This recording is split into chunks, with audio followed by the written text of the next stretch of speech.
Disclaimer, trigger warning. The We Are One podcast aims to shed light on the abuse experience within the independent fundamental Baptist Church. The stories shared are from survivors who bravely recount their personal experiences. It is important to note that unless an abuser has been convicted in a court of law, they are presumed innocent until proven guilty. The podcast does not serve as a legal judgment, but rather is a platform for survivors to share their truth. Welcome to the We Are One podcast. Let's jump right into today's episode. Here's your hosts, Olivia and Jennifer. And today we have Tony on the podcast. Hi, Tony. How are you? I am doing well. How are you ladies doing? Doing good. We're really excited to get, deep dive into your experience and your story. So I'm really looking forward to hearing more parts of this big puzzle. Looking forward to hearing. We'll see what we can stir up. I love that, actually. Yeah, we love stirring things up. I mean, that's the thing. That's what we love doing. So there you go. So Tony, we had a chance to talk on the phone previous to this recording, and so I want you to just kind of introduce yourself to our audience. Tell us how old you are, where you're from, and how you got started in the IFB. Well, we're starting out with the softball questions, huh? So I just turned 50. My parents were both saved into the IFB. My parents met at Bible college, and so I guess I've been an IFB from the day I was born. So that's been our trajectory my entire life. That's what I knew. Our home church was in Milford, Ohio. First Baptist Church, Milford, Ohio, was our sending church. My parents were missionaries. But yeah, I've been in the independent fundamental Baptist movement since the day I was born. And awesome. Sorry, Jen. Sorry. No, that's all right. Go. You're good.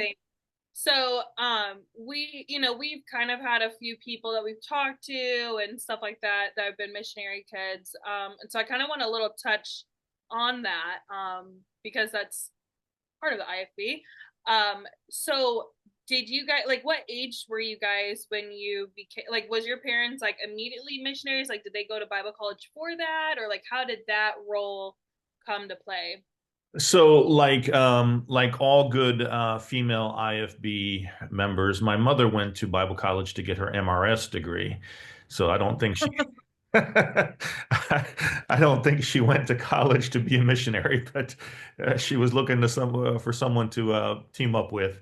My father was studying pastoral track studies, but he became very involved in the bus ministry, child evangelism, those types of things. So for a couple of years after they graduated from college, they traveled the country as Barney the Clown and Happy the Lion. And they went to all of the big IFB churches that had the bus ministries and would put on special days and events. So yeah, I don't really have any genuine recollections of that time. You know how those stories you get told multiple times, and at some point you're like, maybe I vaguely remember that, but probably not. So I don't really have a lot of memories of that time. But supposedly my dad converted an old Lay's potato chip truck into a semi-quasi motorhome. And we traveled from church to church doing child evangelism. And I would have been 2, 3, 4 years old during this time frame. Wow. Okay. So you mentioned that your family, they were missionaries. Where were they missionaries to? So my grandfather is actually from Mexico, Refugio Cuellar. He was an illegal immigrant, came to the United States. So my father would have been 50-50, but was born here, so had American citizenship. My father wanted to go back to my grandfather's hometown in Mexico and start a church. So from the time I was almost 5 years old till I was almost 14, we were in the country of Mexico. Okay. And was there any experiences on the mission field that you can think of that maybe were noteworthy as far as IFB related, or did you guys ever have like groups from the church, the sending church, ever come down and visit where you had to like host people or anything like that? We did during our time in Mexico. We had several churches come visit us. Um, so, what was IFB about my experience growing up in Mexico? Very much that we were better than everyone, right? Mhm. Certainly looked down on any other missionary endeavor around us. Even if they were IFB, they weren't quite as faithful as us. You know that feeling. Yeah. So there was that the cattiness with other missionaries and other organizations that kind of stuck out in my mind at that time as being particularly IFB. There was a huge push in my dad's ministry for soul winning, which was very, very kind of IFB. Very much pushed that was the Jack Hyles era, right? The knock doors down, type. So that was certainly something we carried with us with IFB. We were very much in the whole Jehovah Witness mode, beating on every door and doing all that. Um, so yeah, I would say that those would be the most characteristic. As far as my experience with my own parents, it was probably the happiest point of my life, um, because my father was very successful in the mission field, and I think that kind of satiated some of his things that came out a little bit later in life, a little bit more powerfully. So in that sense, we were very successful. There was a lot of response. Several churches were started. Churches looked on us very positively at the time. So it was kind of the best of times, the good old days, if you will, even though, it was pretty clear that there were some very problematic things around me that I could kind of pick up on and see at the time.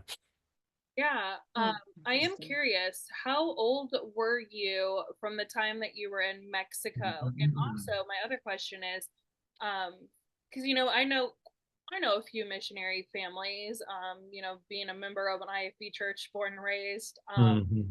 and it's that fear, like we have to pretend that everything's okay because God would want us here. God has called us here, so we can't complain. How Mhm. was life though in Mexico, in like that area? I'm not really educated, I guess I should say, about the area. Was it Mhm. like poor? Like, how did you live? Because I've heard some really poor stories of missionaries that, I mean, they have nothing, but they're not allowed to complain because this is where God's called them. So I'm Right. curious, how was it for you and your family?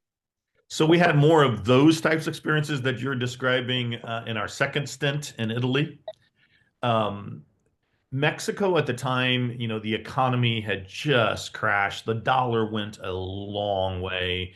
So as a whole, even though we were living amongst poor middle class people, um, we didn't live like we had a lot of money, but we didn't really lack during our time in Mexico. So again, it was one of more like I said earlier, kind of the best of times. Lived in decent houses as a whole, those horrible missionary experiences from a financial perspective and all that, we didn't really kind of experience those until our time in Italy. Um, yeah, we even had a maid during our time in Mexico because obviously that was very, very inexpensive. So Licha taught me how to cook and was a big part of our life growing up. So yeah, Mexico was what we didn't really have those types of experiences. It was as a whole very positive. Lived in nice houses. There was enough money to go around, and yeah, it was. Yeah, I mean, obviously, like you said, there was a time in your life as a missionary's kid that you've dealt with that, but I guess that is nice to know that it wasn't your whole Right. experience. You've had kind of you've kind of had the best of both worlds in a way. Yeah. Yeah. And I think that, is very important to talk about because I feel like, a lot of missionary kids, families, they kind of are overshadowed unless it's missionary month and missions month, as, my former church calls it. And then it's like, Mhm. let's pour out our love and show, whatever. But nobody really talks about the missionaries. I guess from my experience, I can't really say that about Mhm. everybody. So let's go back a little. You said Mhm. your parents, went around and performed as Barney the Clown, and then what was the other thing? I feel like Happy the Lion. Okay, I feel like I've heard Barney the Clown, but you know, there is an age gap between you and I, so Right, maybe right. not, maybe I'm just Yeah. delusional, as some people call it. So, but it does sound familiar. Okay. So talk a little bit about that. Like, were you, I mean, like, how long did he do that for? So it was, I believe it was almost 4 years. Uh, Okay. but he, my, my dad, bless his heart, when he does anything, he does it with 150%, gusto. So when he was Barney the Clown, he was going to be Barney the Clown. So He was, yeah, he was like, he if God called me to be Barney the Clown, I'm showing all my clown tricks. And I'm, yeah. yeah, that's so So funny. he would juggle lit torches, 5 or 6 lit torches, and then Wow. he started unicycling, and then it was combining the juggling the lit torches while unicycling, and then it was setting the Guinness Wow. Book of World Records for tallest unicycle ever ridden at he was trying to do that down in Florida at First Baptist. Um, I and would love to see that. I'm gonna have to, you know, growing up, my brother had from like I think it was like 1999 or like 2000. Like he had all the like I remember my parents buying the books every year for Christmas for him, and I mean, I probably knowing my mother, she's a hoarder. Love you, mom, but you are. I probably have the books out in the garage, and I would love to see. I mean, granted, there's probably an age gap again, but I would love to see that of your dad or whatever. So that would be fascinating. I'll have to Google that. That's cool. I mean, cool. Um, did he like? I'm curious. I mean, I don't think. Yeah, I don't think YouTube was back then. Maybe so. Yeah, Like, I don't know. like, I how mean, did? I have the same name, so I've searched myself on Google out of curiosity. I've never found any of that stuff on Google, so I don't know if it just, I mean, who was documenting what was happening in bus ministries back then for Google, you know? So let's talk about the bus ministry because you said your dad, you know, kind of like was in the bus ministry, and I feel like that was another thing is overshadowed. Nobody Yeah. pays attention to the bus children, bus adults. I mean, I really hate calling them bus kids because they're just Right, kids. I hate right, calling right, them bus adults. They're right. just as a sinner as I am, as you are, you know, but that label, and I feel like from the get-go, like I feel like if I was growing up and was on the bus, I would feel automatically like I'm not worthy of it because I'm referred as a bus child. And so like I hate that. Like looking back, Yeah, even though my parents were like, you treat the janitor the same way you do as a CEO, right. I know for a fact that me being a snotty brat IFB kid, I probably was mean to the bus kids, like, oh, you don't have what I have. And I hate that. I wish I could change that. But when you grow up and there's labels on everything, it's really hard. So I'm curious, what was life, you know, like, were you ever on the bus? Like, did you ever help out? Yeah, of course. So my bus ministry experiences are not from that time. Okay. Um, I vaguely or probably do not remember any of that. I've heard stories, but when we came back from Mexico, between Mexico and Italy, there was a 2 year kind of furlough time. So go ahead. Sorry. What year? So what years were you in Mexico? Just so then people can get a good idea and like maybe your age around then versus Okay. you know So Italy. when we first went to Mexico, I was bordering on 5, left when I was 13 going on 14. So we would have left Mexico in 86, 87, 85, 86. I have to look at a timeline somewhere in there. And then we spent 2 years. So we went to Italy in excuse me. We went to Italy in 89, 88, 89. So yeah, that's about the right time frame. So it's about a 2 year gap in between there. I was 13, 14 years old during that time. And that's when we spent a year at Milford, which was our home church. And then we spent a year kind of traveling around. During that time, we spent 6 months in Longview, Texas, Dr. Bob Gray. That was a big bus ministry church. So Different Bob Gray than the Florida Bob correct, Gray. correct. Oh, okay. Yeah. I So heard that and you yeah, guys saw my face. but I'm like, Same brand, yeah, but just still, same brand, just meaner. Yeah. Bob Gray in Florida, we knew very personally, was actually a very decent individual. Bob Gray, Texas, I'm not even sure if he's still with us, but was mean as a snake. But anyway, that's where we spent. So my real bus ministry experience really comes from that time. And I would go out and spend 12 hours a day on a Saturday in the bus ministry. I once had 46 people saved in one day, and I won a contest for that. So that was fun. Um, but we It's like the did you get a ribbon or a medal? Did you get a no, I trophy? think What, it was did a you get anything? commentary set. Oh man. Was it Bad. Dr. Too Ruck? bad it wasn't like a certificate in length. I have some random certificates. It's like Olivia brought the most visitors for Awana. Right. Olivia, blah blah blah. Yeah. I'm like, Right. No, I've got those too, but I think this was a 2 or 3 volume commentary set that they had put up, and Well, who was the author? Was it I'm thinking Ruckman? it was, which was so funny to me. I think it was C.H. Spurgeon on the Psalms. Oh, okay. All right. So what's so funny is a guy like A that, little bit more highfalutin. right, they'll read his stuff on the Psalms, but obviously we have a problem because he theologically Calvinist. Calvinistic. So we wouldn't read Yeah. other, but the Psalms were okay. Yeah, yeah. Uh okay, so you guys came back, you were on furlough for 2 years. And Yes. what year, what like were you in high school at that point before you guys went to So Italy or so that would have been I came back my 6th grade year was in Milford. So I would have been my 6th grade year. And then 7th was in Longview, Texas. So okay. 13, 14, yeah, sounds right around that time frame.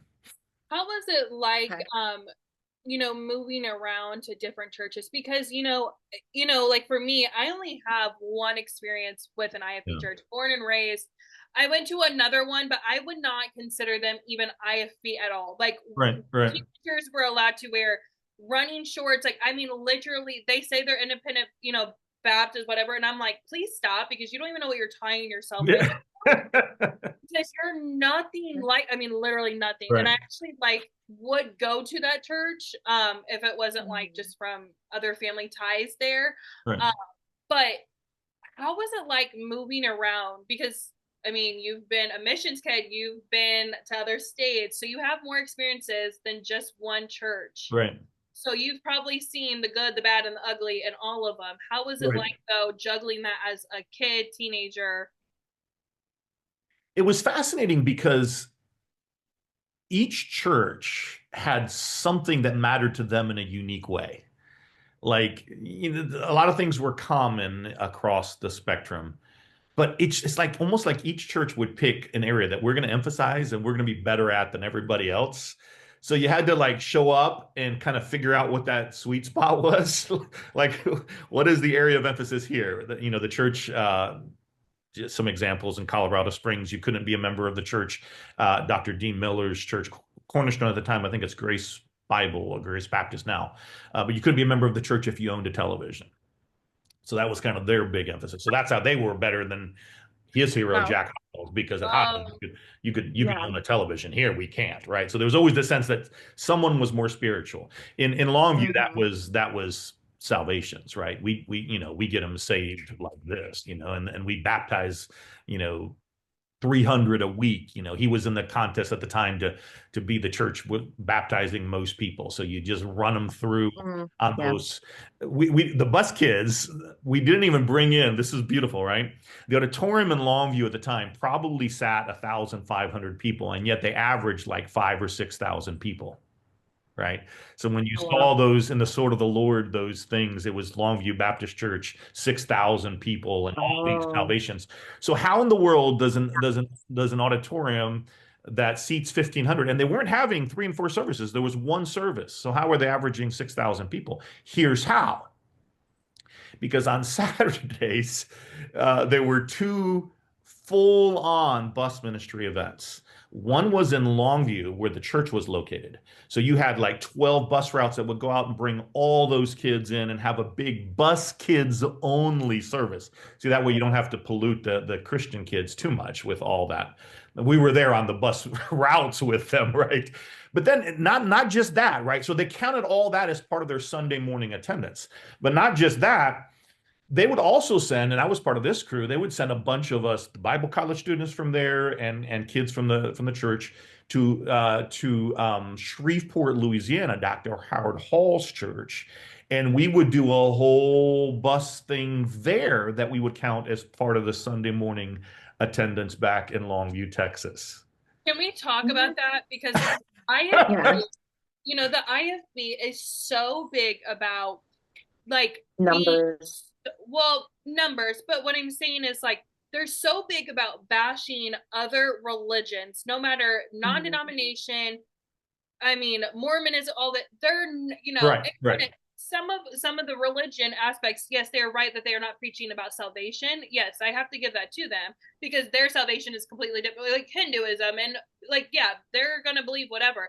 But they're so like, I remember growing up hearing so much about how non-denomination churches, these big mega churches, they don't care about you. They don't preach about salvation. They just want your money. They want your numbers. But in reality, I feel like they're projecting what they're doing because Absolutely. I went to a non-denomination church, and I'm telling you, when I walked in the Easter service, I had 3 things on my mind and said, if they cover at least these 3, I will know that I need to come back for more. And then there's like, and within this, I would say probably 15 minutes, they covered all 3, and I was like, okay, God, like I hear you, I see you, and I don't faithfully go as much, but like I would consider that my home church. I'm not a member, but I would consider that's where I go for about 2.5 years. And every service, there's an invitation and a way of whether that's saying, hey, there's someone down here. If you want to talk with someone, you want to learn Jesus Christ, the only way. And I'm like, this lie that the IFB members, pastors, whoever is feeding into children and teenagers and young adults and even just adults and members that these mega churches don't care about you. That's so false.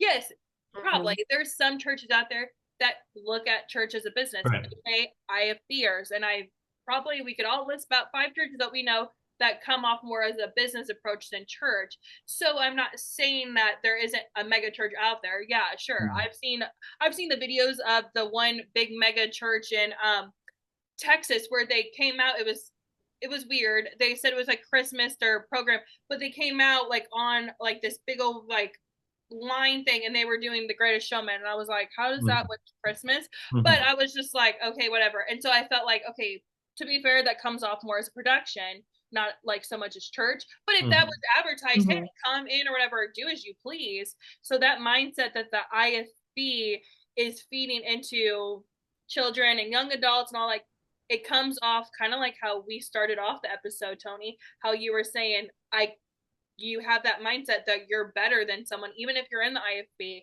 I can tell you how many times I've heard from IFB pastors, well, they're just not there yet. They're not on our speed. And it's like, so then it comes off a competitive. It's like competition. Let's see whose church is better. Let's see whose numbers or whatever. So the fact that they had multiple events on a Saturday talking about excluding someone, oh my gosh, my heart breaks for those children because they're probably thinking, oh, I'm going to church. In reality, it's just because, well, it was bus church. You take them into this huge gymnasium. You run some things up on stage for a little while, and then you have half of them pray a prayer to get saved and get baptized. And literally, you would cycle through the same kids getting baptized week after week after week after week. I remember once, and that's the Hiles model. That's what they do at Hammond. Yeah, it's absolutely the Hiles model. He learned, and Dr. Gray was at Hiles, so I mean, he learned all that very honestly. But I remember once I was for a brief time kind of prepping the kids for baptism, right? Because they would still make them wear robes. Like they would go through putting the robes on all the kids there. And so I'm prepping the kids for baptism, and I'm like, this kid, and I remember complaining to somebody, saying, this kid has been baptized like 10 weeks in a row now. I get him ready every week. And I was told, that's your job. He just prayed to get saved. He wants to get baptized. Your job is to get him ready to get baptized, right? So there was no push. Wow. I remember one of the experiences, I was, again, 13, 14 years old. My hero at the time was Scott Gray. He was also my sister's hero. She was kind of in love with him, but he was the pastor's son, and he was probably 15. We were going out soul winning once in Shreveport, Louisiana. We're coming home, and we're all on the bus. A bunch of us had our numbers, and he needed a couple of numbers more to be the top soul winner of the day. So there's a guy jogging. The bus is going slowly down the street. There's a guy jogging. Scott, he's the pastor's kid, so he can tell the bus driver whatever he wants to, right? So he has the bus driver slow down enough for him to hop out. He jogs alongside the guy for about 2 blocks and then gets back on the bus. The guy never stopped jogging for a second, but he repeated the sinner's prayer and got saved. So he got to count that. He got to count that towards his numbers. Was he jogging in a suit? Yeah, he was in a shirt and tie. He was jogging in a shirt and tie beside this guy for about 2 blocks, hops back on the bus, and tells us the guy got saved. So good times. Well, You know what's funny is also, can we talk about that mindset that, so like definitely like with my former church, like, you know, Sundays they would hand out a microphone if you want to stand up and say a praise or a prayer, whatever request, whatever, and we would do it for a couple minutes or whatever. And I can't tell you how many times someone would stand up and be like, you know, we went out soul winning, the outreach program, and Yeah. and I led whatever. I led. You didn't lead nobody. The Holy Spirit, like literally. And so, but it's like a meaning competition, ego. Let me prove my ego. And it's like, in reality, Yeah. you know, and it cracks me up now because I'm like, oh my God, I used to go around like, I led someone to the Christ. I'm like, Right. It was worse there than anywhere I've seen. Like they were literally, you would go into like a courtyard full of kids. They'd come around you. You're going to invite them for the bus service that evening, but you can go ahead and get them to pray a prayer now. You got 15, 18 salvations. I literally see they'd gather around the kids. They're handing out candy, so they got candy ready to hand out, right? So it's like, who wants to get saved? Who wants to go to heaven? Every hand that gets raised gets a lollipop. And then they all pray a prayer, and obviously they're going to repeat whatever the guy prays. Yeah. I've seen just those mass conversions, just crazy. Yeah, and I mean the fear-based too. I mean, I can't tell you how many times in high school. So we would do yearly bonfires, and granted, this guy is known to have more of a storytelling approach for sermons than just straight up reading from the Bible. So I remember he had told this crazy story. Honestly, I don't even think it's legit, but but he's so probably not. He probably a lot of people on it, but this guy climbing on this mountain and I don't know, it was just like the most craziest story to the point where people are just like, oh my gosh. And I remember him saying, if you would have fallen off that mountain, where would you be at? And I kid you not, guys, it was like this, just everybody started standing up and was like, I need to be safe. And I'm not saying that it wasn't like there were people out in the crowd that truly felt like the Holy Spirit was moving that. And that's perfectly fine. If it is genuine and it's real, I have no problem for it. But when you're literally, oh, I have a candy bar, let's get saved because you're worried about numbers, you're not winning nobody to Christ. Actually, you're literally causing spiritual abuse to happen because in their mind, they're going to grow up and eventually it's going to hit them, whether it's 2 years down the road or 20, they're going to be like having those doubts like, wait, am I saved? And I know everybody goes through that mindset, like whether it's because something bad happened to you, you're just pondering like, am I saved? Like, I can't tell you how many times I thought about that. Like, am I really saved? I know. And then I'm like, no, Olivia, like you got saved. I know exactly where I was at. I know exactly how old I was. I remember that. And then there are some of my friends who grew up in the IFB who literally have told me that they got actually saved as adults because they went by what their parents said. And they had no recollection of like, oh wait, I did do that. But I only did it because my parents were on my case about it, not because it was genuine. And so that's a big thing in the IFB too, that they do, man, it's crazy. So after your little Texas experience, and it sounds like quite the experience. Let's talk about Italy, because I know that I know I have a lot of questions about Italy. So Sure. how old were you when your parents went to Italy? So when we went to Italy, I was 14 and a half. Um, It was, yeah. So we had come back from Mexico. We had started three churches. One of them was averaging over 1,000 people. It had been very, very, very, very successful. We're doing this kind of round through our supporting churches, and we were introduced in several different places as the greatest missionary since the Apostle Paul. So it really, that was the high water mark. Like we were like, Mhm. like the Roman general coming back successfully. It felt very good. And somewhere in there, my dad, our home pastor at the time, Dr. Keene, had just come back from a trip to Europe and was kind of sharing how there's very little gospel, how the missionaries that are there aren't doing very much. There's not a whole lot happening. And so my dad decided that we were going to go over there and we were going to show people that God still saves souls and soul winning still works. And we were going to show these lazy missionaries how this gets done. So we spent the second part of that once we decided we are going to Italy. That's the second part of that 2 year kind of deputational phase, raising the money we needed because it was going to cost more, and it was this year long at that point, traveling around raising support, telling people what we were going to do in Italy. Like we're going to go over there, we're going to here's what's happening, we're going to change that, we're going to show these people that God's still alive. And so we set ourselves up, if you will. We didn't manage expectations very well for anyone else or for ourselves. And so when we showed up and they had no interest whatsoever in us. In Mexico, being an American made us a pop star, right? In Italy, being an American made us. It's a whole different culture. Like you're probably like, wait, why are they not, as responsive as people were in Mexico? No, they obviously people demographically, kind of more middle class, kind of a different type of people. Obviously, there is some poverty. It wasn't the same as Mexico. They weren't looking at us Americans with a lot of respect. And then they've gone through the whole religion thing for years, right? So they're religious in the sense that they're Catholic, but they're not Catholic. They're functioning atheists, right? Right. Some of them still get baptized and still, but the Catholic churches, if you ever go in Europe to any Catholic church, 80% of the attendance is African or immigrant, right? Locals, just Europeans don't really go to church much. So here we are, right? They feel like we're just some offshoot, some cult.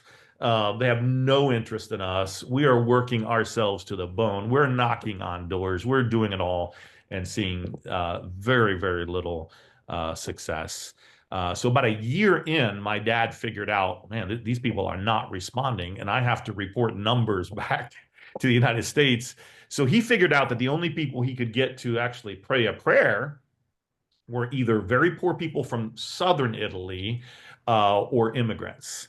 And so for this whole second year we were in Italy, my dad got a train pass, and Italia rail pass, where he could just ride the trains up and down. And he just ride up and down Italy, witnessing to tourists, to people from southern Italy, and to poor immigrants. And at least he got, people saved. But there wasn't a church being started. And so that began to be, an issue more over time. But yeah, it was a culture shock for sure when we first went over. Now, is there food better So, than Dr. the United States of America? Because I have never been, but I Obviously, want to go. yeah. Your question was what now? How good is the food? Oh my word. So I'm one of nine. There were seven when we went to Italy, and then two more were born. My mom, I love her. She's amazing, but she can't cook. Uh, and I like to eat. So I discovered way back watching Licha, our maid cook in Mexico, that if I wanted to eat, I had to learn to cook myself. So all that said, we had a little old neighbor in Italy who was a phenomenal cook, and I would just sit there and watch her cook and watch her cook. And so, yeah, I learned to cook Italian food, and it is as amazing as you think it's going to be. It That's was awesome. truly cool. So I was going to ask you, so Dr. Keen, the church there in Milford, they were very mission minded. I have a few connections to that church myself. Um, so what was it that basically took you guys out of Mexico and led you to go to Italy in the first place? Did the church have anything to do with it? Was there anything going on in Mexico that maybe you were leaving because of? No, so kind of. We were starting to have real problems because both of my brothers were born in Mexico, and so they had dual citizenship. So there's starting to be some problems with us crossing the border, but we could have figured that out. It was more Dr. King having taken a trip to Italy, come back and saying Okay. there's no missionaries over there that are doing anything, and Dad kind of saying, "All right, we'll step up to the challenge." It was more that, and Okay. that when we left Mexico, we had left the final church in the hand of a pastor. So going back to Mexico was going to be going back to another town and starting a new church. So it was kind of a fresh start anyway. And Dad said, let's just go fix Italy. Okay. So, obviously you have family that's from Mexico, so you all knew Spanish, or your dad at least knew Spanish. But what about like speaking Italian? Was that Yeah. something that you guys had to learn, or was it just like, oh, we're just gonna speak English and No, no, no, no. whatever, we'll wing So, it? Okay.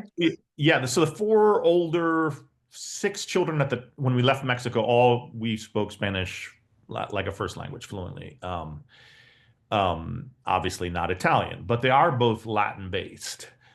So your verbs conjugate the same, your sentences work the same, everything works the same. You're just learning different wording.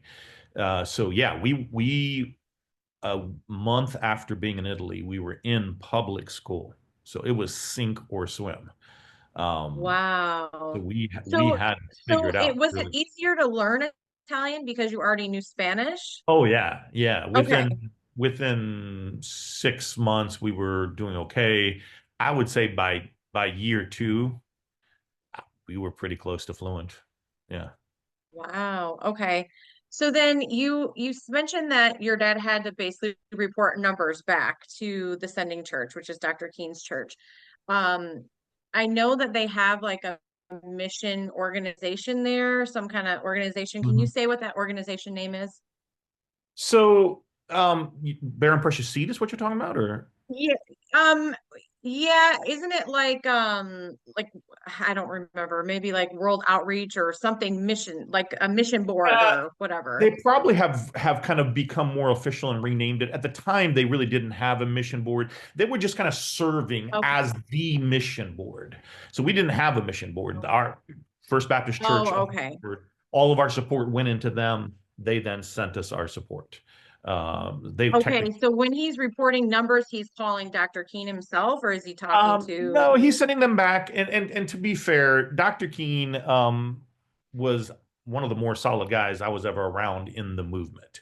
So it wasn't so much Dr. Keen pressuring my dad in any way, shape, or form. It was, as you know, missionaries send out these prayer letters and to all the supporting churches. And for years, Dad's been sending all these letters back to all these churches with all these salvations and all this stuff. So he's built his own pressure. So now he's got to fill out these prayer letters and he's got to have something to report on them, right? So that was kind of his own built-in pressure. So it wasn't so much that anyone was saying, "Hey, how many, how many?" It's just that he kind of had to have that. He had to keep up appearances. He had to keep up who he was and who we had Mhm. told everybody we were. And so there had to be some sort of numbers. There had to be something happening. Mhm.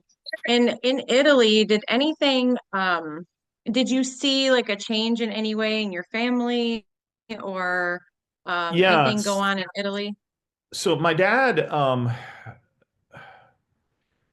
when he couldn't get the results that he knew he should have, the assumption became we're not doing something right. So something's missing. And so my dad then, like I said earlier with the Barney the Clown thing, whatever my dad does, he does all in, right? So then it became, Mhm. well, then we need to be praying. We need to be praying to ask God to do something. And so it wasn't just praying. It was praying all the time. It was praying and fasting. And so my dad began, fasting 5 days a week and praying all the time. And life kind of got really dark. Like it's almost like the light being turned down. Um, And then it was forcing that on us. We were fasting Mondays, Wednesdays, and Fridays. And so you woke up in the morning, you had an hour of prayer. By an hour of prayer, I mean an hour of prayer. You'd have 2 hours of prayer in the evening. So, and then maybe you could eat on the days that you were breaking your fast. One day during that time period, my dad comes back. I'm shooting hoops out in the driveway, which I just actually went back this last year and saw that house in that driveway, which was really fascinating to be transported back. But Wow.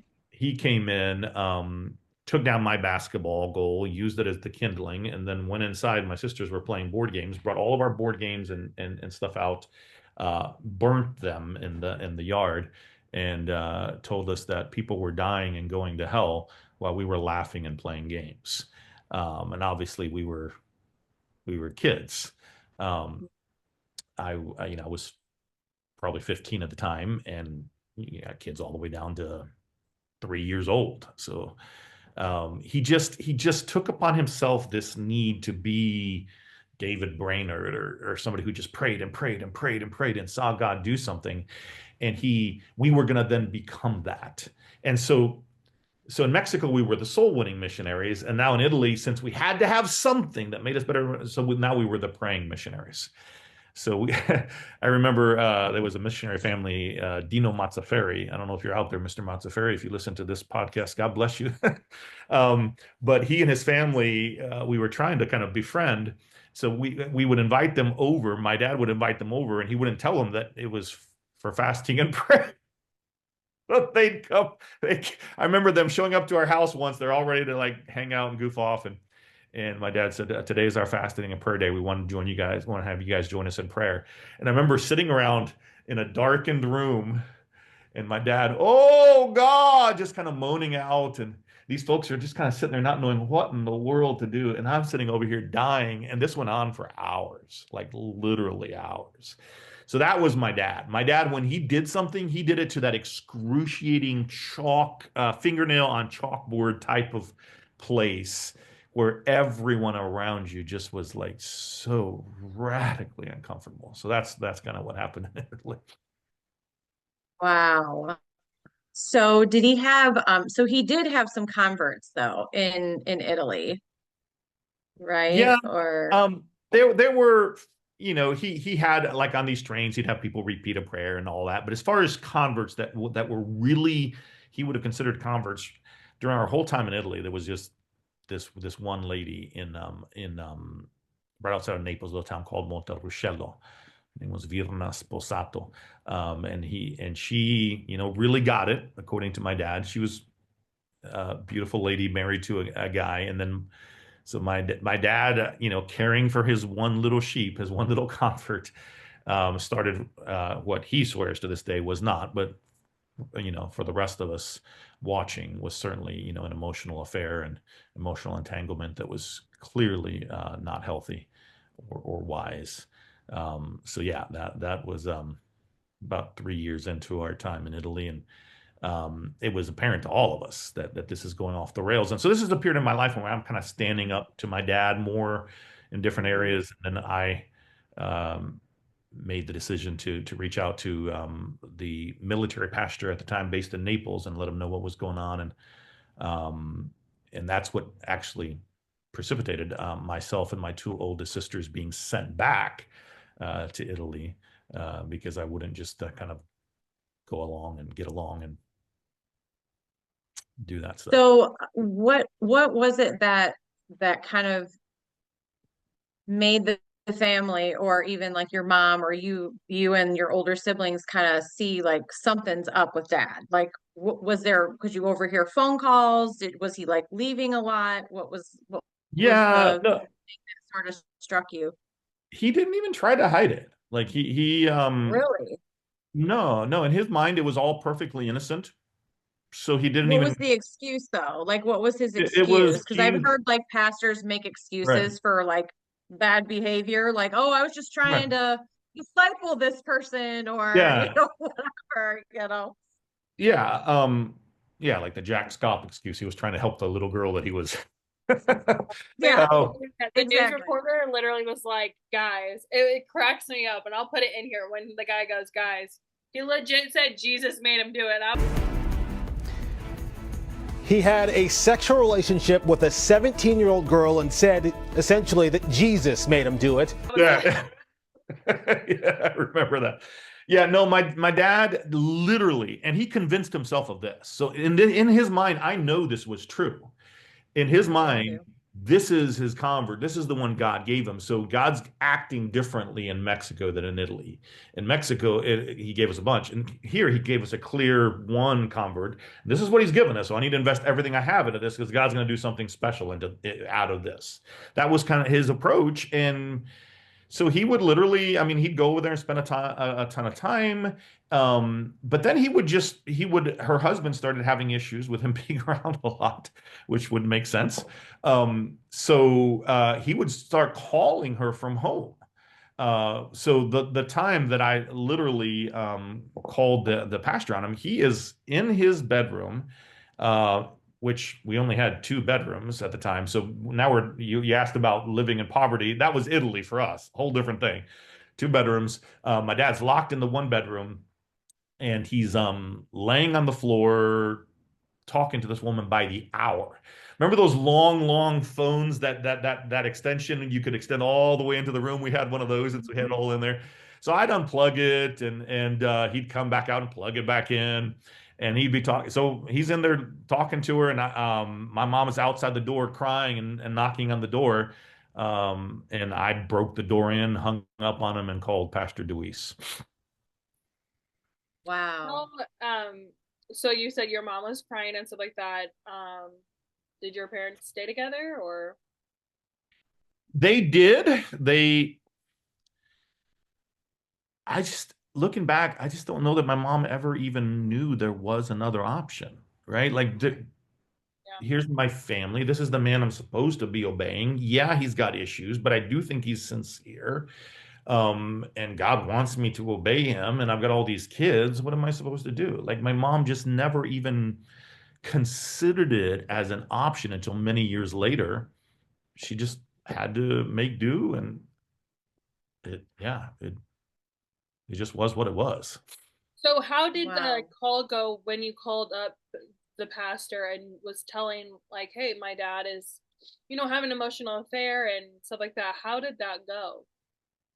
I remember him being very, very concerned, but then I wasn't a part of any of those conversations. So he and my dad sat down, and I thought that something more was going to happen. I don't know what all happened. I just know that we got sent back. So I'm assuming that it just kind of out of sight, out of mind. Once the rush of concern was kind of over, I don't guess Brother Deweese at the time reached out to anybody else or told anybody else, because my dad didn't get called back from the mission field. Nothing kind of more serious happened. So I think it just kind of faded away after that, honestly. So Wow. when you got back to the States, how was life then? So we came back to Milford, Ohio. I spent my junior year there.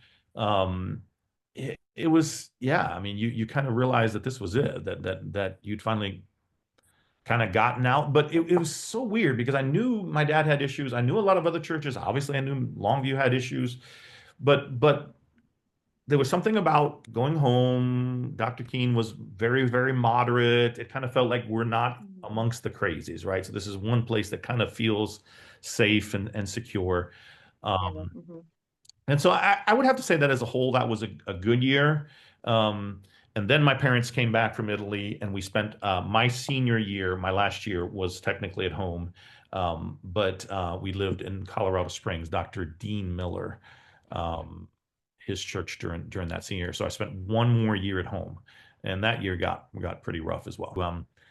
Headquarter out west so that we could hit a bunch of churches out there. And so that we had known about Dr. Miller because he had visited us in Italy. And so we went out to his church. So we were still technically members of First Baptist and still sent out from First Baptist. But First Baptist was no longer good enough for us at that point. So we moved out to Italy. Italy was Colorado Springs, very similar to Longview. bus ministry, go, go, go, go, go. We knew how to do this. We knew how to be successful in this environment. We did that, succeeded, did very well. Obviously, we can do that with the best. We've done it our whole lives and packed in the bus routes and did all that kind of stuff. But obviously, at this point, I'm starting to have some serious concerns about a lot of stuff. So I got kicked out of high school 2 weeks from graduating high school there.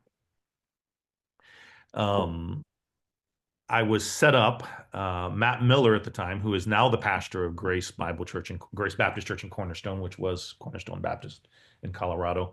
Matt Miller was my youth pastor and also my teacher in school. And he had us do a debate on who started the church, Jesus or the disciples, right? Important theological principles here. So I was given the non-kosher side from their perspective, which was the disciples started the church after Christ. And they obviously believe strongly that Jesus came and started the church. So I just did a little bit of research, did a little bit of studying, and wiped the floor with my competition.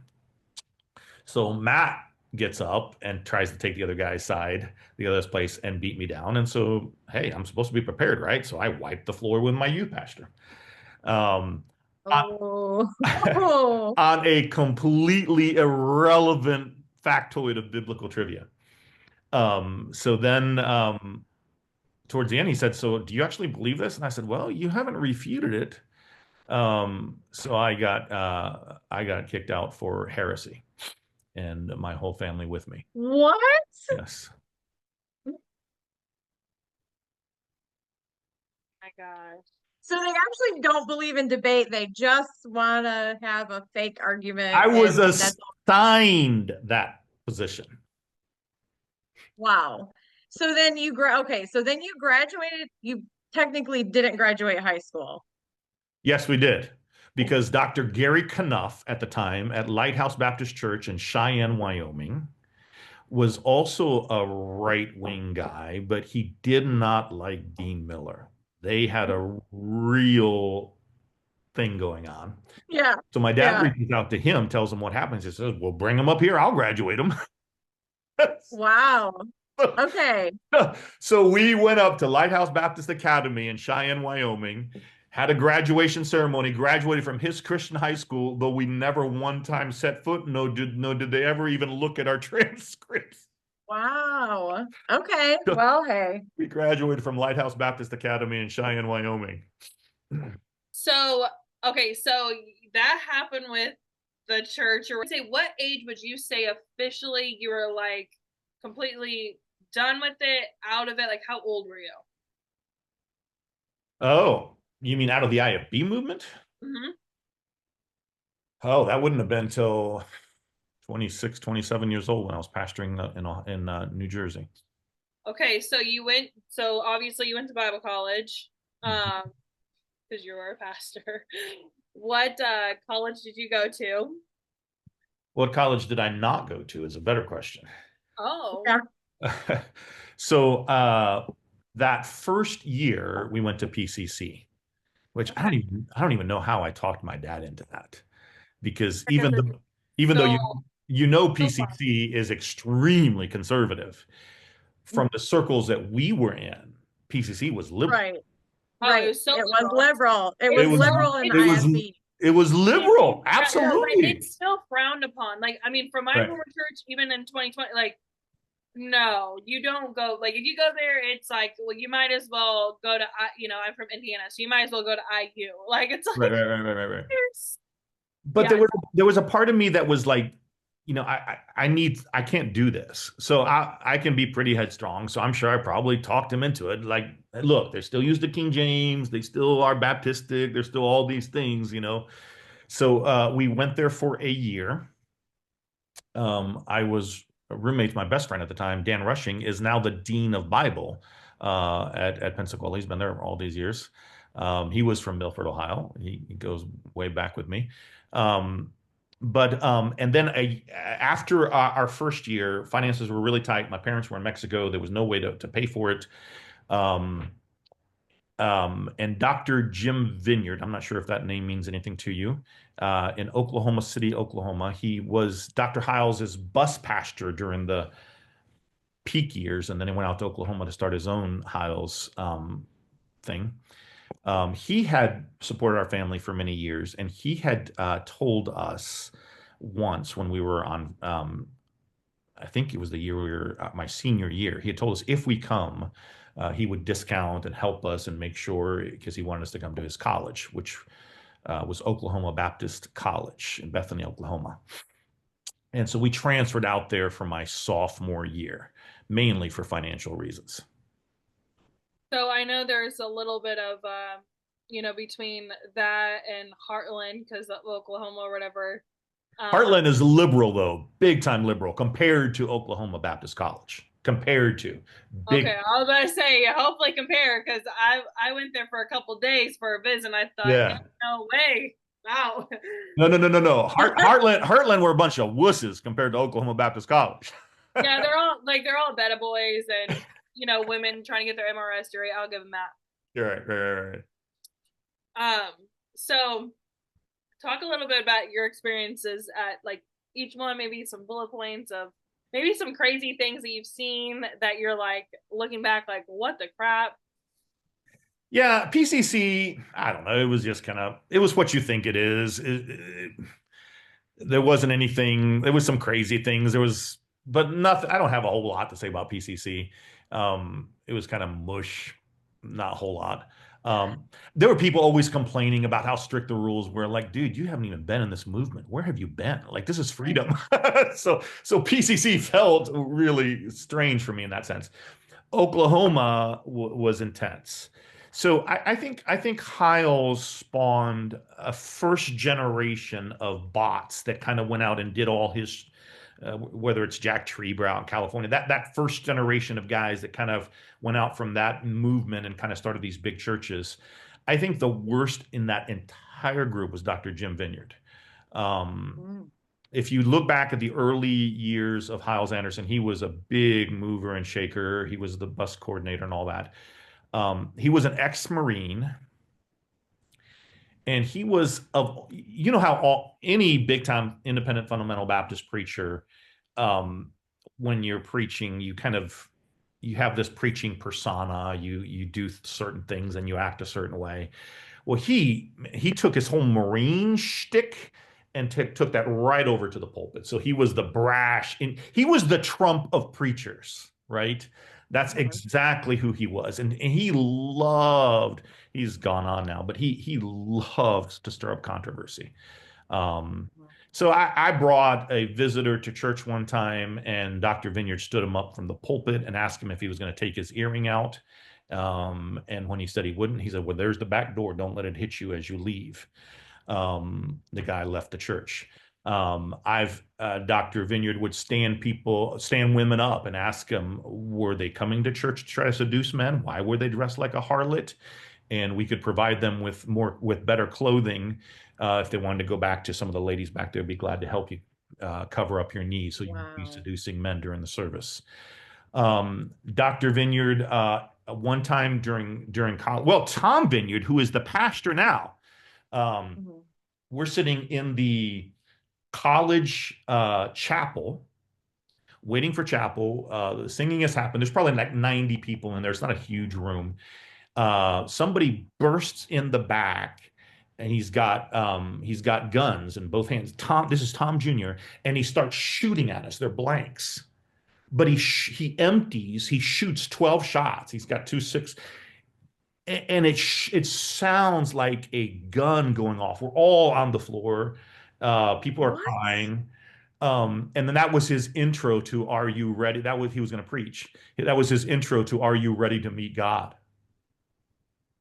Oh my gosh, that is insanity. Like That is seriously nuts. I'm telling you, it was intense stuff. I've never seen anything quite like Oklahoma City. One time, Dr. Vineyard is preaching. So he's Imagine him 5'8", 5'9", kind of, he's rotund at this point, and he's got the receding hairline. He's kind of bald on top, but he's got the so he's preaching and he gets into this whole thing. I'm not ashamed of Jesus. Some of you people are ashamed of Jesus. I'm not ashamed of Jesus. Watch. And he takes the little bit of hair that he has and he pushes it straight up to where it's just like sticking straight up and he looks like a clown. And he's walking around, see, I'm not ashamed of Jesus. He says, I'll show you how I'm not ashamed of Jesus. And he pops his dentures out, puts them on the pulpit. Hey, I'm not ashamed of Jesus. What? We're looking at this guy. He's got his hair going up. He's got his dentures out. I'm not ashamed of Jesus. And then he Wow. bends down. He pulls up his pants legs, and he's got these white legs, pulls them up to his knee, not above his knee, because then he would be seducing women, I assume, but right up to his knee. He takes off his shoes and socks. He flips his socks in the air like, I'm trying to jerk. Oh my gosh. Okay, for a minute there, I thought you were going to say he lifts up his pant leg and he's got a peg leg. I was like, waiting for it. I'm like, don't tell me he has a peg leg. Don't even say it. And that's not it, though. He then, some of you guys are so too good for your own shoes. He leaves the platform, leaves the auditorium, goes to the bathroom. He's got the lapel mic. We hear him peeing the whole time he's giving us a monologue. Some of y'all will be too embarrassed. Look, Jesus knows I'm a human being. We hear him wash his hands, and he comes back out and he keeps preaching. He never broke stride. That's like something a drunk person would do. Like something that you would be drunk off your butt, you would do something like that. Like, and if he was not drunk, if he was completely sober doing this, he needs to check himself into a mental institution. That's insane. But also the people who probably agreed with him probably were saying, amen. Yeah. People were hollering, hooting, hollering, amen, praise God. You go, preacher. Tell them. Keep it coming. Right there. Yep. Shake that bush. Oh my gosh, shake that bush. I think you just said that. Oh my gosh, that just unlocked a whole information. Oh my God, all in high school. I can't tell you how many times we would be walking around Indian Creek, friggin' Baptist, and here, shake that bush. Shake that bush. Shake that bush. Oh my, oh wow. You unlocked that memory. Wow. Oh man, that's so funny. So that is crazy. That is literally insane. But they can just show how extreme they can literally get with their preaching. So I know you said that, you went there and then obviously now after that you became a pastor. How many IFB churches did you pastor? So I pastored a total of, well, I guess the last one never was an IFB church. So just one IFB church. The last church I pastored was not technically IFB. Okay. And what kind of church, like was it a big IFB, a small, like what? No, so we raised after getting kicked out of Oklahoma Baptist College and then finishing at Crown College and meeting my wife and marrying and youth pastor for about 6 months in Kentucky, and then we joined BIMI, raised our support to go to Mexico as missionaries. So we were going to go back. I just wanted to get away from the craziness. I was like, you know what? Put me on the mission field. My wife had some at the time we had no idea what was going on. Ended up having some pretty severe kind of. Later, she was diagnosed with some different things. By the time we had no idea, it ended up being bipolar, schizophrenic, some different things in her life. But ended up being just a very, very difficult time in our marriage. We came off deputation. I didn't know what was next, what was up, what's down. I didn't know what I could do with the difficulty in the marriage. But a small church at the time in Vineland, New Jersey, who was technically an independent fundamental Baptist church, it had been started by a missionary. They were looking for a bilingual pastor. So someone told them about me. They reached out to me. So it's the best thing that ever happened to me. Though it was technically an independent fundamental Baptist church, I moved away from the buckle of the Bible Belt all the way up here to New Jersey, kind of on my own. And that really is what ended up being my salvation, just kind of getting away from all of it and being able to think and process and grow on my own. Yeah, and I mean, we've talked with other, pastors, and everybody is, on their own journey, whether that's you leave when you're 50, you leave when you're 20, you leave when you're, a kid, and then you just look back and you're like, oh my gosh, all these things are crazy or whatever. Everybody's journey is different, and, never to compare trauma or anything, because everybody, has their own trauma and their feelings and emotions and stuff like that with the IFB. What was it like though, technically leaving the IFB? How was your relationship with your family? Like, was that any, like, when you said, hey, like, we're stepping away from the fundamental world, how did your parents react to that? Yeah, I don't guess if you ask me when did I leave, it's just hard, because really the church I was kind of pastoring, we just slowly changed. So there was never any like mailing in something, all right, we're leaving the IFB. It just kind of slowly happened over time. So as those changes were happening in my life, you're losing friendships along the way, right? Not because you're leaving the IFB, but because you're modernizing, because now there are drums in your church, and because now your wife wears pants, and because now, then you're using the New King James, and then, you're really, really slipping hard. So, there was never any moment of leaving, but there is moments all along the way of kind of, by a year or two in, I was never going to be preaching back at Crown College. I'd gotten an invitation and then it got rescinded. So it was pretty clear that I was not tracking, to be coming back to preach at my alma mater or those types of things. So I guess the big thing for me was the King James. Honestly, what started I was like, all right, here's my problem. For the first time in my life, I am preaching bilingually.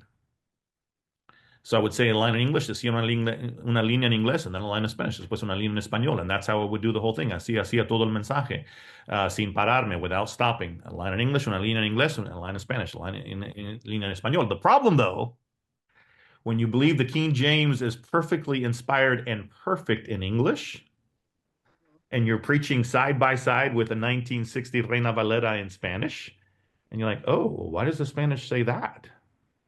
Which is actually different than the King James. So you're like, well, which one of these is wrong? Because this is the one we say you're supposed to use in Spanish, and this is the one we say you're supposed to use in English, but they're disagreeing here. So that really, really, I didn't have the luxury of just preaching in English and this is the King James, this is the word. I had to every week, like, okay, why is the Spanish saying something a little bit differently? What? So I had to deal with the nuance of translation, and I spent a couple of years studying that out. Once that domino fell, like, no, this is just a bunch of baloney. Once that one fell, the rest start falling pretty quickly. So I'd say 2-3 years into my time as a pastor, if you would have asked me, I would have said, nah, I'm not part of that movement anymore. Then, of course, the change, continues over time. But yeah, and I mean, and that happens when you're growing as an individual and you're seeing the cracks open and you're having the critical thinking, kind of like what you said. You have these two side by side and you're like, wait, what? Because you never really been able to have a critical thinking in the way of wait, this, and we hear that time. And I mean, there's so many conversations that Jen and I have with so many people, whether they want to be on or they don't, they just want to tell us like, hey, you're not wrong, or like this or whatever. I can't tell you how many times people are saying the reason why we left wasn't because of a huge scandal or this pastor did this. It was because we were able to actually like get into a critical thinking space and think, wait, no, this isn't right. This isn't the only truth.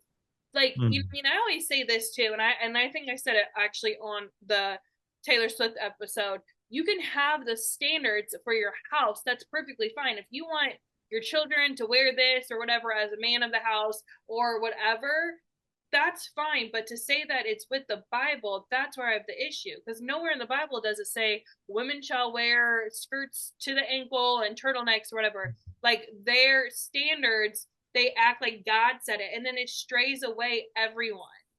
Right. I mean, whether, and again, we've had plenty of agnostic atheist people on there, and they literally say, if that is God, I don't want it. And Right. and it's like, you're doing more damage Yeah. than they even realize. How, Yeah. I'm curious, because we know quite a few non-denomination pastors and stuff like that. How many people would you say are leaving the legalism and coming to that instead of straight atheist, would you say? Or like, have you ran into like members of your church like in that way? Yeah, I think that the movement is constantly hemorrhaging people um, to different, more relaxed churches. I'd say people who leave IFB churches, I'd say 60 to 70% of them end up in some church somewhere, a little bit more relaxed. Some just leave altogether. And I do think the IFB movement is shrinking some, but they're always kind of replacing those people with those new converts, right? So I don't know that they're shrinking as fast as we'd like for them to, Right? because those churches are still, they're still bringing in those new converts. So there's that constant kind of washing through that group of people. Yeah, I mean, you're friends with Trevor, and Yeah. Pastor Trevor, and we asked him what would, like, how could this stop? Basically, like, how could we get people out, or whatever? And like, he made a very good point. You're not going to stop because the system is set up for this to happen. Yeah. The Yeah. system, and you can't change that system unless you go to and it's impossible with IFB. It is. Yeah. So many of them, and it's like. Yeah, I think you have several problems that why the system itself can never be changed. Well, never outside of some miracle. Number one is the making the not having categories of truth, right? In other words, most Christians, non-denominational Christians or whatever, would put a category of truth that has to do with who God is, the Trinity, how do we get saved? This is truth, right? This is what matters.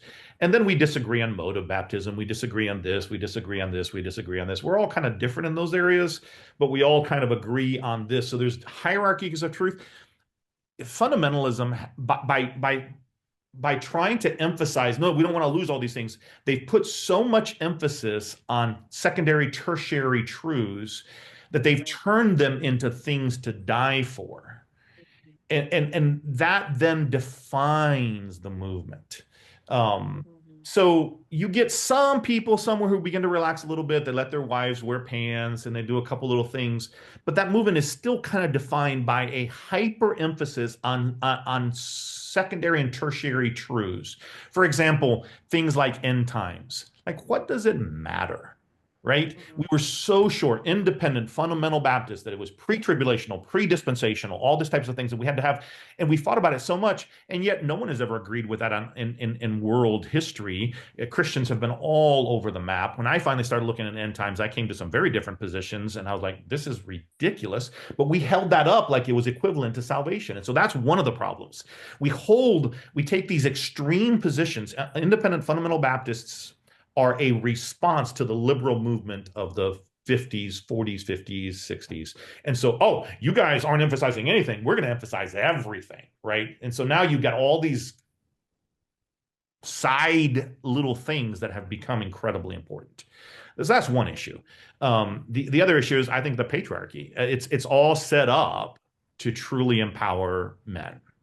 Oh yeah, the IFB is a man's world, and I feel like I say that every episode, and it is so true. I mean, like, as a woman, I mean, like, growing up, even though, I mean, my parents were super laid back, so I was allowed to wear pants. I went to public school. I've been very open about that on the podcast, but just having and hearing the sermons that were taught to me, whether that was coming from my pastor's wife in 5th grade, 4th grade, whatever age she taught, versus, as high schoolers, and just having comments from people or whatever that, no, you are to go to Bible college to get your MRS degree. Like, that is legit a thing. And I know, like, my mom said, like, when she would hear that in the pew, she would get mad. Like, she would be like, no. And so I think because of who my mom is, I am more independent mind thinking. Like I am more women empowerment in that way because I think my mom, has that, but my mom also wasn't raised in the IFB. So I look at some of my friends whose parents were born and raised in the IFB and whatever, and I just look at them and I'm like, you are made more than to be a submissive wife, a mother. If you want to be a stay-at-home mom, go for it. If that is what you want to do, cool. But don't make it seem like working moms are these horrible people or whatever. Some moms I know are better moms because they work. Right. And like, you know what I mean? Like, that's what happens. But this like mindset, like, I think they take the whole man of the house too literal, and it allows abuse to happen. And we see it. Yeah, no, there's no doubt about it. I think I have a beef with many non-denominational churches who operate in a much healthier way. So they operate with a board of elders, a group of guys. I still think there's abuse in a lot of those churches because it's still very men-centered, very hierarchical, and all that kind of stuff. But IFB is so much more dangerous because in the IFB world, it's not a group of 7, 8 men, elder rule, where at least you have somebody bouncing something off of somebody else who has the same type of authority. In the IFB world, you get one, holding back the French, one idiot who has genuinely no accountability anywhere. Not in that church and not in the movement as a whole. We kind of sit back and even though we know something crazy, like Jack Scott was doing so many crazy things publicly. Yes. He was doing, the polish the shaft sermon, all that kind of crazy stuff it is so publicly weird. For years, and no one would say a thing when you knew something was dead wrong. And you know what's crazy is I actually was just looking up this one sermon because for another episode, and there's legit a video, and I'll post it in here, where the guy literally is standing up there saying he knew something was wrong. Can I make a confession? When I came here over a year ago, when I moved here over a year ago, I immediately knew in my spirit that something was wrong. But I made a covenant with the Lord and myself. I mean, I remember one time I corrected Pastor Scott on a sermon. It was a quiet reception, not unkind. But I began to think, I'm the new kid on the block. I don't have any right to go to Pastor Scott. If I hear something that I think is a little off base biblically, if I sense something that's wrong, I am going to earn the right, I said to myself, by waiting 1 year before I say anything. That year was just up. And I have to wonder if I'd been a Nathan. And I have to wonder, why didn't I say anything? Why didn't you? Why didn't the staff? And I'm not saying they didn't say anything. But did any of us know to do good and not do it? Or were we afraid of the king? Were we afraid of what he would say or how he would respond? Were we afraid of losing our job and our salary? Did we fail to speak up because, my friend, faithful are the wounds of a friend? And sometimes we need to be wounded. Why didn't you say anything? That's the issue. Because there's no venue to. There's no way. You're kicked out of church as a rebel. You're against the man of God. There is no way to hold them accountable. And that's something like with my former church, I cannot tell you how many people reach out to me and say, I know that this happened. I know this took place. I know this happened. But I heard this legit word for word. I already know when I go in that office and tell him, hey, you should stand up there and apologize and take accountability. Whether you knew something or not, you should do it because, as blood over. They were like, I already know the answer. It's going to be his way or no way. Right. That's an issue. If you immediately think in your brain, for any IFB member out there that you cannot go to your pastor because it's his way or no way. Immediately you are in a cult, and you need to realize that. Yeah. Yeah. So let me give you an example. I mean, I could give examples all day long about crazy stuff with Vineyard and all that. But let me actually give you a really, really moderate example, I think, that illustrates this very well. And that was during my time at Crown. So Crown was trying to be a little bit more moderate. It wasn't as extreme as all that. And Dr. Sexton, I think, who's in heaven now, would try hard to moderate some things. But he still had that, like, I'm the boss and no one questions me type of mentality that I think is the hallmark of an IFB church. So I remember the time, in his case, it's not, I'm not ashamed of Jesus and doing something crazy like Jim Vineyard. There's just simpler stuff. So I remember the day I knew, I'd only been there for 3 or 4 months, and I'm like, it's the same thing. He's preaching in chapel, and the volunteer at the soundboard has some issue, right? Something happened. I don't know what it was, but he's a volunteer. No one is paying this college student to do this. And Dr. Sexton stops the message, looks and glares back at the sound booth and says, "It is such a joy to work with such competent people." And he kind of huffs and haws, and he kind of goes on and preaches his message. Well, it's no big deal, except that it is a huge deal. It is abusive on every level. It's a denial of everything you say you believe. You say you're supposed to be humble and meek and loving and guiding and a shepherd and a pastor. Here's a kid who's paying money to come to your Bible college to volunteer to run your sound booth, and you're going to have that type of, we're all human. We can all do that. But I waited week after week after week for him to get up and apologize for that. I would have respected him to all get out. The other day, I shouldn't have said that. Bob, I'm so sorry. Please forgive me.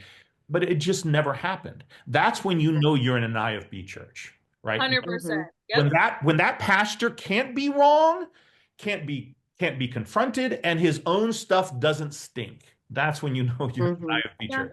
100%. And that's such a good point, because I feel like I'm like a broken record about it to like people like that know me about my former pastor. I'm like, if you know that when you walk in there, it's his way or no way, that is an issue. You need to realize that. If you cannot go in there and say, hey, I understand we're all human. We all make mistakes. Emotions can be high at times. And I know that maybe your choice of words wasn't the best. You need to take accountability. Because at the end of the day, because I heard this comment too, well, he's just a human or whatever. And I'm like, you can't put a pastor in the same category as a member, because he took that oath. There is a biblical standpoint in the Bible. Pastors are to be held to a different standard. So yeah, we're all humans. We all make mistakes. But that whole mindset just is letting abuse happen. And it's just a constant door. And it's like, when are you, like they want us, definitely women, take accountability for, how dare you make a man lust because we showed, our needs, whatever. But a man can't ever take accountability in the IFB. And that just, it makes me so upset. But I mean, oh man, that's a really good point, Tony. Going back to my mom, what was she going to do? Right? Like, what was she going to do? Yeah, I look at like my mom too. I mean, like, and even though my parents were not in the IFB, and there's tons of resources out there, my mom has said day one, until you're in that type of marriage, you can't really say, oh, I would have left, whatever. Right. My mom was like, I had 3 young kids, and my mom said she was dependent financially on my father. My father, I will say that publicly, he was such a good hard worker, and so I am thankful for that. But my mom's like, where would we have went? He would have gotten somewhat custody. You would have, kind of like Jen, you said, you could not control the things what your daughter heard or whatever, because like the whole court system. So my mom sacrificed her mental health, everything. She sacrificed so much for us. And that's what I feel like a lot of people in those type of marriages, they either sacrifice or they stop the generation thing. And Jen, you like you said, it stops with me or whatever. And you told your parents that, I went and did it your way. Let me do it my way. Then if I mess up, I can blame on myself. And that's such a good point, because I feel like so many parents like your mom, Tony, and like my mom and so many other people, what are you going to do? Definitely back in the day too, there's not that many resources compared. And when you're sheltered and you get told that divorce is big no and blah blah blah, and it's just like, what are you going to do? And so yeah, I think that's Well, I would, if you're a lady listening to this podcast and you are kind of saying the same thing that Tony was saying, what was my mom to do? Call me up. I'll tell you what to do. I will give you the steps. I've done it. There was the point, and I had an infant at the time, and I was a stay-at-home mom, so I didn't have an income, and we had $600 in the bank account. So I can just walk you through it, and I can tell you that it's worth definitely getting out. If you are in an abusive situation, please contact us. I can tell you how to get out. There is a way, but you have to talk to people who are experienced in it. Yeah, if I can piggyback on what Jenny just said, look, back to the question of when did I get out? Honestly, when I got out, I was 14 and a half, 15 years old. And here's what that looked like. My dad was doing all this crazy stuff, right? Just like pushing all this stuff on us and painting us a picture of God that I'm looking at the Bible. I'm like, that's not the God that I see in the Bible. It's just not. It's just not. I could tell. So I got by myself. I got alone by myself by the River Po in Italy and spent a whole day and just kind of retreating. I knew I was facing this crisis. And I made a decision that day that really shaped my life, which is I refuse to follow my dad's God. So I was smart enough to realize that either my dad's God was completely wrong or there was so much messed up with my dad that he couldn't see him correctly. I knew there was something dead wrong. So I said, you know what, God, and I remember speaking to him. I said, I'm sincere. I want to follow you, but that's not you. It's just not you. It's not congruent with what you're saying. It doesn't line up. So what I'm saying, to dovetail on what Jenny was saying, something happened in me that day. From there going forward, I wasn't blindly following anybody anymore. And then obviously I get kicked out of two or three different places, stuff all along the way. But that's because even though I was still in the movement, I had given myself the mental freedom to say, I think for myself. If that doesn't make sense, it doesn't make sense. God's not going to punish you for thinking. So dovetailing on what Jenny was saying, if you're out there and you're having struggles and look, God doesn't punish you for questioning, for thinking. Let yourself question, let yourself think. It doesn't matter who's telling you no. That's where it starts.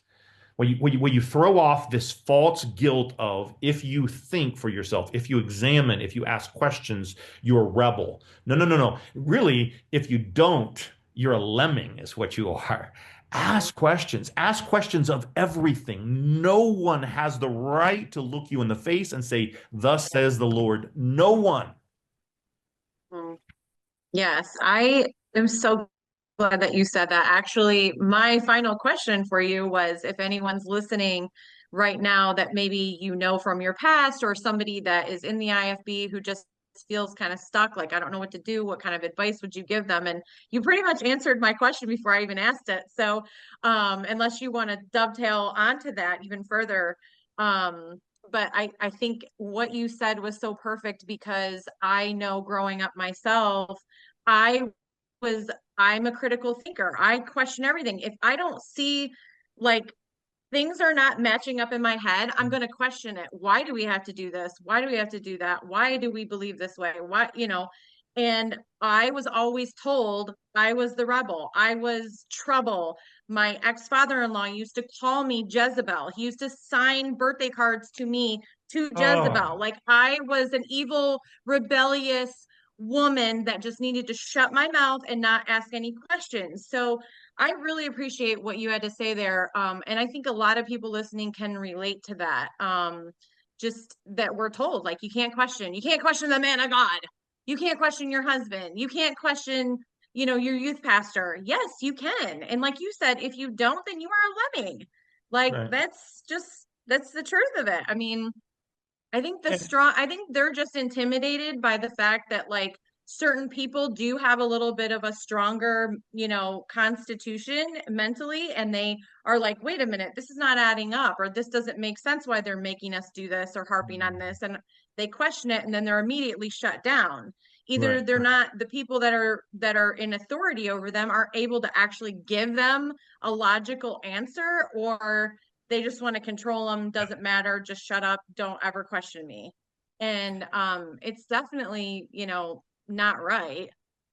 Yeah. So just So a thought coming off of that.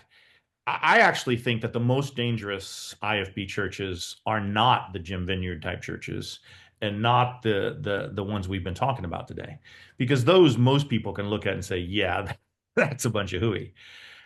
I think the most dangerous IFB churches are the ones who are modernizing a little bit.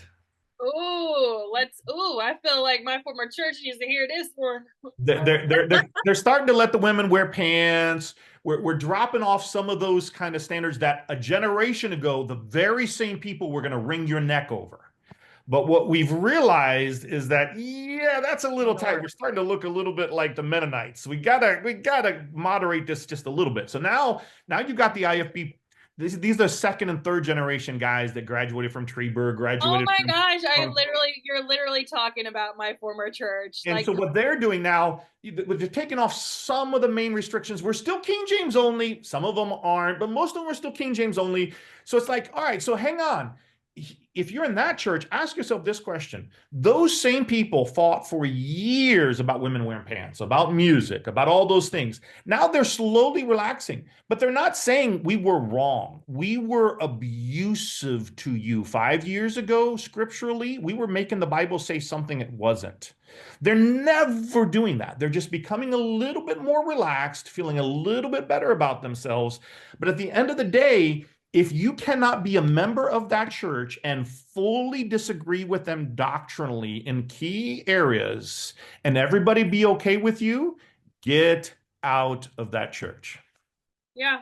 I mean, my former church now has like TVs, and it's like the words are up on the screen, and I'm like, you can monetize it all you want, and people can look up my former church. I don't care. And they're like, oh, she probably didn't go to. No, I'm telling you. You're putting lipstick on a pig. Yeah, literally last night, I heard something about like Awana's being canceled. My mom was like, yeah, you know how many times that would have never happened with blah, blah, blah. But you can tell that he's the transition. And then I'm like, can we talk about the transition? He's married to the, pastor's daughter. So it's family tie. And his dad's an IFB pastor too. And it's like, you can monetize all you want, but those standards and those rules and the gossip and all of that is still in it. And it's like, you can take fundamental out of your Facebook bio, because you did that when I started my podcast and I noticed it. You can do that, and you can change all these things or whatever, but you still have those standards and rules and all of that. And it's it is damaging. I will say. They'll let you ladies wear pants. They'll relax a little bit on the music. They'll relax in some areas. But when you need someone to stand by you when your husband is abusing you, that pastor is not going to stand by you. Or when your pastor sends girls, teenage girls, whether that's 10 years ago, 15 years ago, 20 years ago, to ranches because they were so bad, and you hear about all the things and you see it coming on the news or whatever, but it's like, it's fine. Yeah. No, it's not fine. And it goes back to the accountability.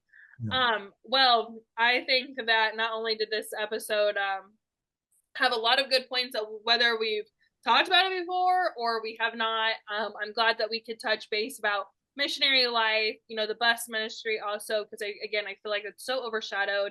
And that's a huge thing in the IFB.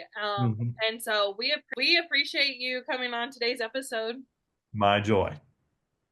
All right. Awesome. Thanks, Tony. Thank you, ladies, for what you're doing. It is meaningful, and it is helping people out there. So thank you. Look forward to next week's episode to finish off the series. Take care, ladies. God bless you all.